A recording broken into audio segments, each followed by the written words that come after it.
అత్తయ్యకి బాగోలేదన్నో? అవును, అత్తయ్యకి బాలేదు కదా.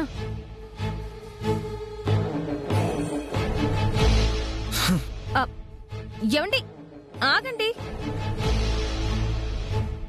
ఏమండి, ఏమండి, ఏంటి? ఏమైంది? నువ్వు అత్తయ్య అంటే అమ్మాజీ అమ్మ అనుకున్నా. ఎవరన్నది సరిగ్గా నువ్వు చెప్పాలి కదా. చెప్పేదేముందండి, అయినా నేను అనసూయ అత్తయ్య గదిలోకి తీసుకొచ్చాను. అమ్మాజీ అత్తయ్య గదిలో కాదు కదా. అప్పుడు మీకు అర్థం కాలేదా? అమ్మాజీ అమ్మకి బాగాలేదన్న కంగారులో ఎక్కడికి వెళ్తున్నాను కూడా తెలియలేదు. అంటే అనసూయ అత్తయ్య మీకు అమ్మ కాదా? ఆవిడికి బాలేకపోతే మీరు పట్టించుకోరా? ఊళ్ళో ఎవరికి ఏ చిన్న బాధ కలిగినా చెల్లించిపోతారు. మరి ఆవిడెందుకు పట్టించుకోరు? ఎందుకో ఆవిడ్ని అడుగు, నన్ను కాదు. శివా, బయటికి పోవాలా? తొందరగా రా. వస్తున్నానమ్మా. ఏమండి, పిలవగానే వచ్చినప్పుడే అనుకున్నాను, ఈయనకేంటి అనసూయ అత్త మీద ఇంత ప్రేమ పుట్టుకొచ్చిందేంటి అని.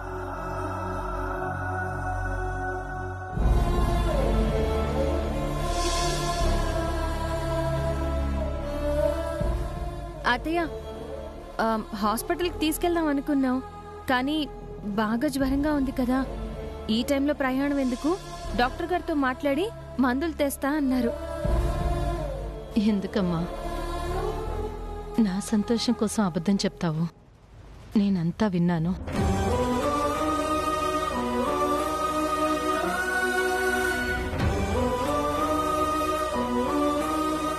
సారీ అత్తయ్య.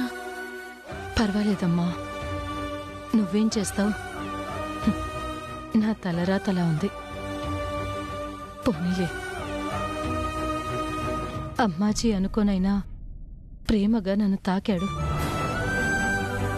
దాంతోనే సగం ఉపశమనం కలిగింది. పూర్తి ప్రేమ దక్కే రోజు కూడా త్వరలోనే వస్తుంది అత్తయ్య.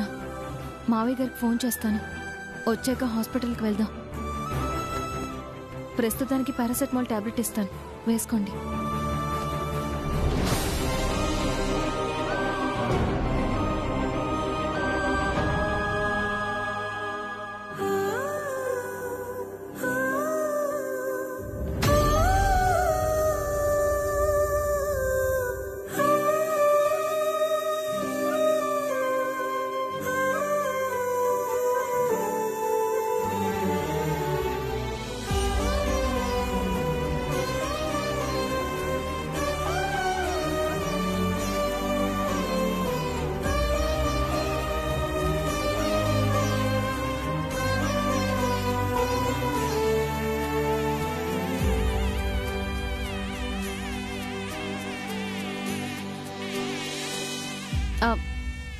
మావయ్య, ఎక్కడున్నారు?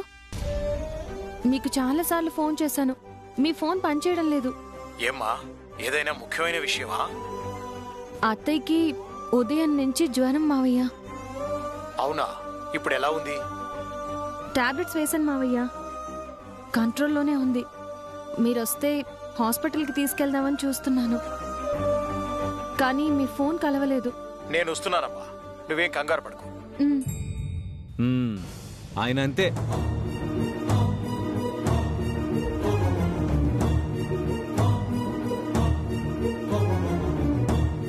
అవసరానికి అందుబాటులో ఉండరు. ఆయన్ని నమ్ముకుంటే ప్రాణాలు గాల్లో దీపమే.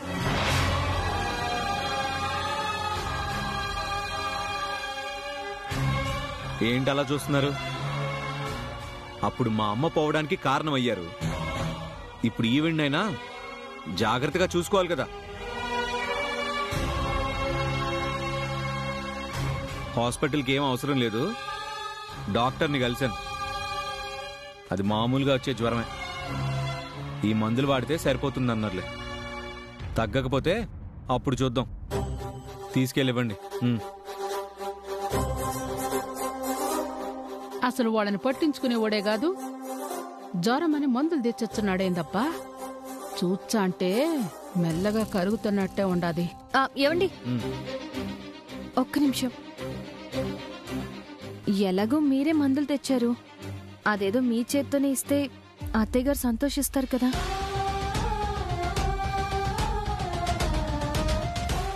మందులు వేసుకుంటే జ్వరం తగ్గుతుంది. ఎవరిస్తే ఏంటి? ఒక్కోసారి వేసుకున్న మందుల కంటే అవి ఇచ్చే చేతి మహిమ వల్లే తొందరగా నయమవుతుంది అంటారు.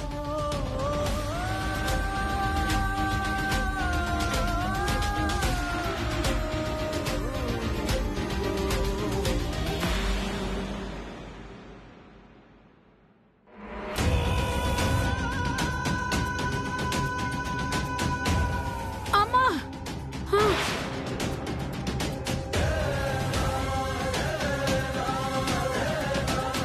అమ్మా హ? హ? అమ్మా ఏమైందమ్మా? హ? అత్తయ్య. అమ్మా అమ్మా ఏమైంది? ఏమప్పా తెలియడల్లా ఇట్ట అడుగు తీసి అడుగు వేయలేకపోతుండాను.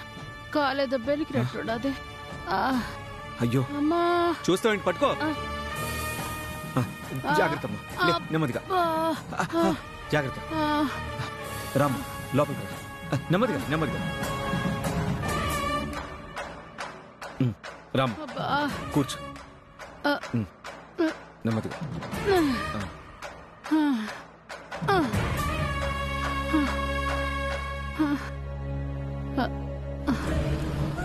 ఈశ్వరి, నువ్వు అమ్మ కాలికి ఏమైందో చూడు.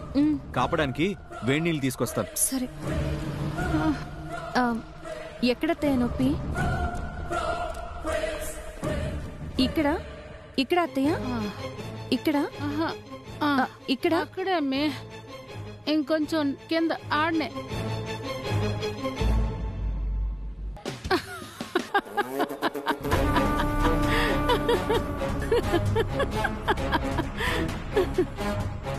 ఏందిమా నిజంగానే నొప్పి ఉండదు అనుకుంటాండావా? ఉత్తుత్తి నొప్పేమే. లేకపోతే ఓడు మందులు తెచ్చిచ్చిందే ఎక్కువ అనుకుంటే ఇంకా తీసపోయి దాని చేతికి ఇవ్వాలనా? ఆ అనసూయ నీడ కూడా నా బిడ్డ మీద పడనివ్వనుమే. అర్థమైనదా? అర్థమైంది అత్తయ్య. ఇందాక మీరు నొప్పని కాలు పట్టుకున్నప్పుడే అర్థమైంది. ఎట్టి పరిస్థితుల్లోనూ వాళ్ళని కలవనివ్వరని. కానీ మీకు ఇంకొక విషయం అర్థం కావడం లేదు. అనసూయత్త పేరెత్తగానే మండిపడే ఆయన బాగోలేదంటే మందులు తెచ్చారు. గాలి మెల్లిగా వీయడం మొదలుపెట్టింది అత్తయ్య. ఏంది మే వీచేది? ఈ అమ్మాజీ కంఠంలో ప్రాణం ఉండగా నా బిడ్డ వైపు కన్నెత్తి కూడా చూడనివ్వను.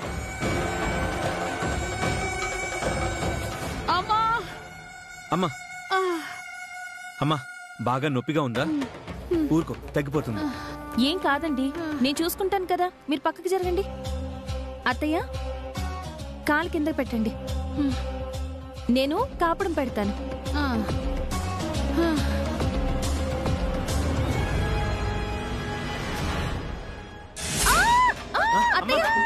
అయ్యో అమ్మా, అయ్యో అమ్మా కాలు కాలిందా? ఏమైందమ్మా? అమ్మా అయ్యో అత్తయ్య. అయ్యో అమ్మా, అత్తయ్య వేడి నీళ్ళలో కాలు పెట్టేశారండి. సరిగ్గా కాలు నీళ్ళలో పెట్టారు అత్తయ్య. అయ్యో చూసుకోలేదమ్మా. మంట మండిపోతాండది. అమ్మా అయితే నొప్పి పోయినట్టే కదా అత్తయ్య. ఏమండి, వేడి నీళ్ళల్లో పెట్టగానే కాలు నొప్పి పోయింది. కానీ నీళ్ల వేడికి తోలు లేచింది. ఆయింట్మెంట్ ఏమైనా తీసుకురండి. సరే. అమ్మా ఏంటత్తయ్య బాగా మండుతోందా? అందుకే లేనిది ఉన్నట్టు ఎప్పుడూ అబద్ధం చెప్పకూడదు. తదాస్తు దేవతలు తిరుగుతూ ఉంటారు. తదాస్తు అనేశారు. అర్థమైంది కదత్తయ్య. వస్తాను. బాయ్. జాగ్రత్త.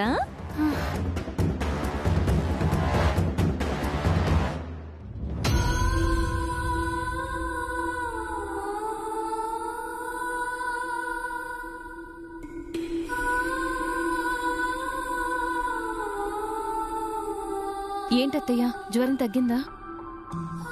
కొడుకు మందులు తెచ్చిచ్చాడు కదా, తగ్గిపోతుందిలే అమ్మా. నిజంగా వాడే తెచ్చాడా? నిజమత్తయ్య. అసలు మావయ్య గారు రోజంతా మిమ్మల్ని పట్టించుకోవట్లేదని మావయ్య గారి మీద ఎంత కోపడ్డారో నేనైతే అస్సలు ఇది ఊహించలేదు. నేను ఊహించలేదమ్మా. ఎప్పుడు కోపం, అసహ్యం తప్ప అన్నయ్య బాధ్యతల గురించి మాట్లాడడం ఇదే మొదటిసారి. చాలా సంతోషం కలిగిందమ్మా. ఇది కేవలం ఆరంభం లావణ్య. ఇప్పుడు మందులు తెచ్చిచ్చిన ఆయనే స్వయంగా అత్తయ్య గారికి టాబ్లెట్స్ వేసే రోజు తొందరలోనే వస్తుంది. చూస్తూ ఉండండి.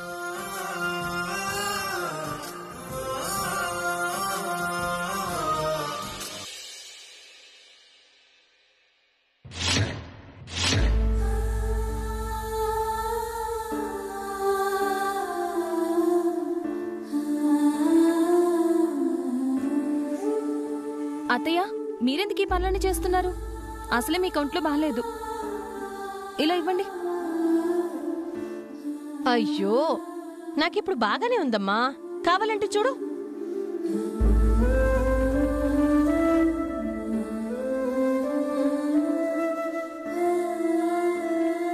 అవునత్తయ్య, అంత జ్వరం తెల్లారేసరికి అస్సలు లేకుండా పోయిందంటే డాక్టర్ మంచి మందులు ఇచ్చినట్టున్నారు. మందులు వేసుకున్నాను కాబట్టి జ్వరం తగ్గటం కాదమ్మా. నా కొడుకు వాడి చేత్తో మందులిచ్చాడు చూడు, అప్పుడే సగం జ్వరం తగ్గిపోయింది. అంతేలేండి అత్తయ్య, కోడలు చేసిన సేవలకి ఇంత గుర్తింపు లేదు గాని క్రెడిట్ అంతా కొడుకే ఇచ్చేస్తున్నారన్నమాట. అసలు నువ్వు లేకుండా ఉంటే వాడెక్కడి నుంచి వస్తాడమ్మా? ఎవ్వరికైనా సరే కొడుకుంటేనే కోడలొస్తుంది. కానీ నాకు మాత్రం నా కోడలు వచ్చాకే కొడుకొచ్చాడు. వదినా వదినా, థ్యాంక్స్ వదినా. కాదు కాదు, కంగ్రాట్స్ వదినా. నువ్వు సూపర్ అంతే. ఏమైంది లావణ్య? నువ్వు నాకు చదువు గురించి రాసిచ్చావు కదా, అది నేషనల్ లెవెల్లో ఫుల్ వైరల్ అయిపోయింది. అది నేనే రాశాననుకొని మీడియా వాళ్ళంతా ఇంటర్వ్యూ కోసం వచ్చారు. మాట్లాడాలి, రా వదినా. అవునా? నేను మాట్లాడకూడదు లావణ్య. నేను రాసిన అందరి దృష్టిలో నువ్వే రాసినట్టు నువ్వే మాట్లాడాలి. సరిపోయింది. ఆ రోజు చదువు గురించి నువ్వేం రాసావో చదివితేనే అర్థం కాలేదు. దాని గురించి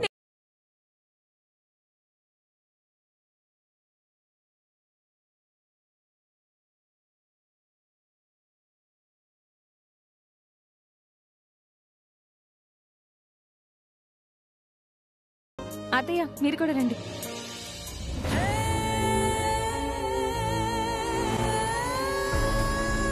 అక్క అక్క,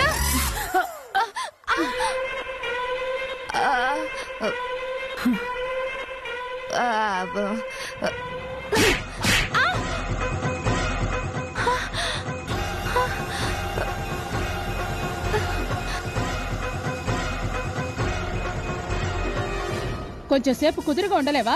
ఏంటక్క కుదురుగా ఉండేది? బయట ఏం జరుగుతుందో తెలిస్తే నువ్వే పరిగెడతావు పీటీ ఉషలాగా. ఏమైనాది? టీవీ వాళ్ళందరూ మైకులు కెమెరాలు పట్టుకుని మన ఇంటికి వచ్చేసారక్క. తర్వాత పోలీసులు కూడా వచ్చేస్తారు. నువ్వే ఏదో చేసుంటావు. నీకోసమే వచ్చుంటారక్క. నిన్ను అరెస్ట్ చేసి తీసుకెళ్తారు. ఎవరినన్నా చంపేశావా లేకపోతే ఇంకెవరన్నా చేసావా అక్క? నన్ను మాత్రం మధ్యలో ఇరికించొద్దు.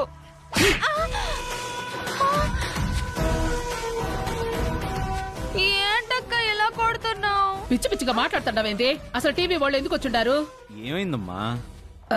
టీవీ వాళ్ళు వచ్చుండారంటప్పా. మన ఇంటికి ఎందుకు వచ్చుండారని అడుగుతా ఉండా. ఎందుకు వచ్చుంటారో అడుగుదాం పద. అక్కదా. కంగ్రాట్స్ అండి. చదువు గురించి మీరు రాసిన ఆర్టికల్ నేషనల్ లెవెల్లో చర్చనీయాంశమైంది. ఇప్పటి విద్యా వ్యవస్థలోని లోపాలని ఎత్తి చూపుతూ కావలసిన మార్పుల గురించి మీరు చేసిన సలహాలు చాలా బాగున్నాయి.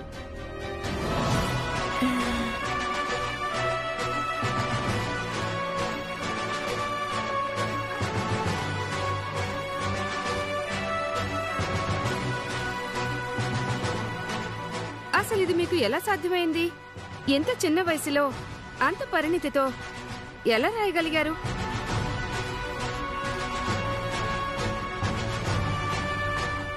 అసలు చదువు మీద మీకింత అవగాహన ఎలా వచ్చింది? మీకు స్ఫూర్తినిచ్చిన అంశాలేంటి? ప్రేక్షకుల కోసం 4 మాటల్లో చెప్పండి.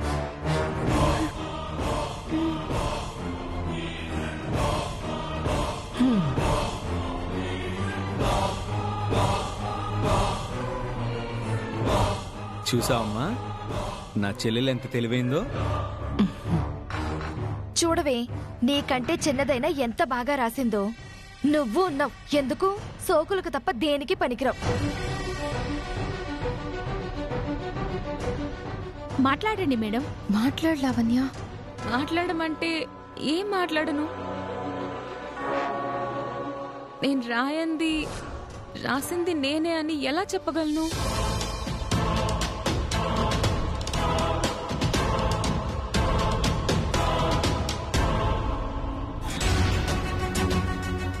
లావణ్య, నువ్వు ఉండొద్దినా? అసలు నేను రాయలేదని తెలియాలి.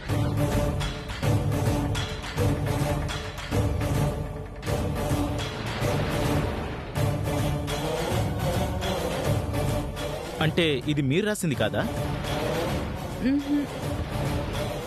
మరి ఎవరు రాశారు?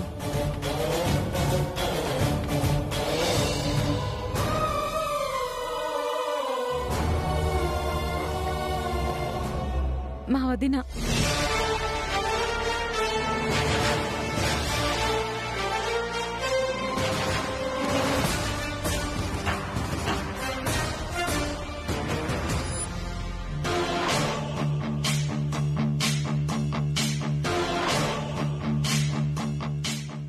అనుకున్నా ఇదే రాసుంటాదని. ఇంత తెలివితేటలుండాయి కాబట్టే ఈ అమ్మాజిని ఢీ కొడతా ఉండాది. దానికంత సీన్ లేదని నాకు ముందే తెలుసు. ఇంకెప్పుడు దాన్ని అడ్డం పెట్టుకుని నా గురించి, నా సోకుల గురించి మాట్లాడుకో. రాసింది మీరా?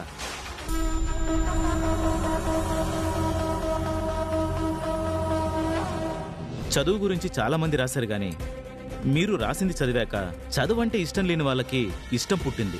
బాగా చదువుకున్న వాళ్ళని కొత్తగా ఆలోచింపజేస్తుంది. మీరింత బాగా రాయగలిగారంటే మీరు బాగా చదువుకొని ఉండడమే కాకుండా మీకు ఇంట్లో వాళ్ళ ప్రోత్సాహం కూడా బాగానే ఉండి ఉండాలి.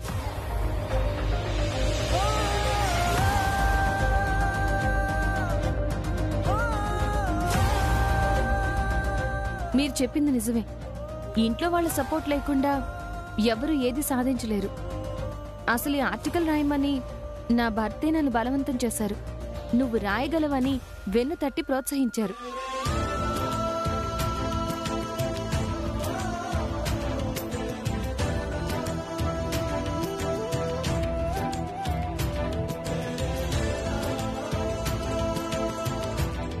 ఇక స్ఫూర్తి అంటే మా అమ్మాజీ అత్తయ్య.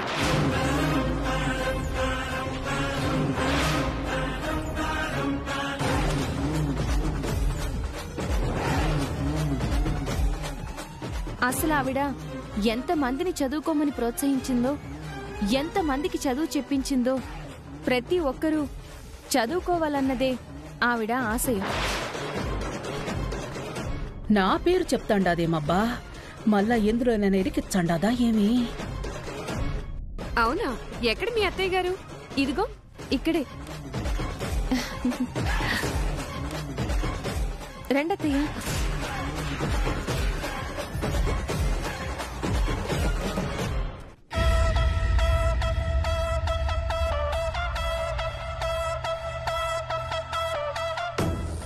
మీ స్ఫూర్తితో మీ కోడలు ఇంత పేరు సాధించారు కదా, మీకెలా అనిపిస్తుంది? అది చాలా గొప్పగా ఉండాది. నా కోడలు నా పేరు నిలబెట్టినందుకు చాలా గర్వంగా ఉండాది.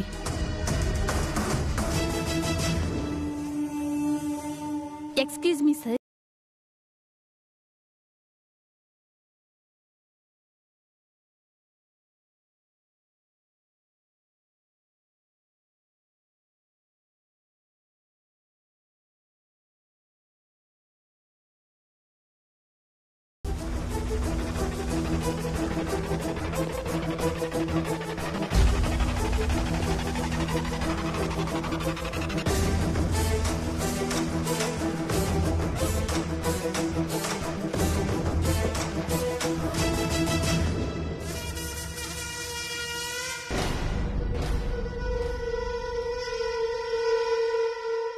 ఏంటి మేడం, మీ హస్బెండ్కి ఇంగ్లీష్ రాదా? అసలు చదువుకున్నారా?